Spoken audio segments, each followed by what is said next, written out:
O പിയിൽ സ്ഥിരമായി കേൾക്കുന്ന ഒരു സംശയമാണ് എത്ര തവണ ലേസർ ചെയ്യേണ്ടി വരും? ഒറ്റ തവണ കൊണ്ട് ഫുൾ ഹെയർ റിമൂവ് ചെയ്ത് കിട്ടുമോ? അങ്ങനെ പറ്റില്ല.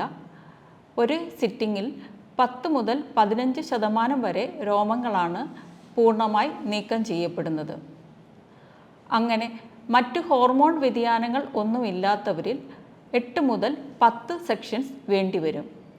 സാധാരണ 4 മുതൽ 6 ആഴ്ചകൾ വരെ ഇടവിട്ടാണ് നമ്മൾ ട്രീറ്റ്മെൻറ്റ് സെക്ഷനുകൾ എടുക്കുന്നത്. ഓരോ സെഷന് ശേഷവും നിങ്ങളുടെ രോമത്തിൻ്റെ കട്ടിയും എണ്ണവും കുറയുന്നു. അതുപോലെ തന്നെ രോമവളർച്ചയുടെ സ്പീഡും കുറഞ്ഞ് രോമത്തിൻ്റെ കളർ കുറഞ്ഞു വരുന്നു. അങ്ങനെ നമ്മുടെ ട്രീറ്റ്മെൻറ്റ് സെക്ഷൻ കംപ്ലീറ്റ് ആകുമ്പോൾ 70% രോമങ്ങൾ പൂർണ്ണമായി നീക്കം ചെയ്യപ്പെടുന്നു. അവശേഷിച്ച രോമങ്ങൾ കട്ടിയും നിറവും കുറഞ്ഞ് നനുത്ത രോമങ്ങളായി അവശേഷിക്കുന്നു.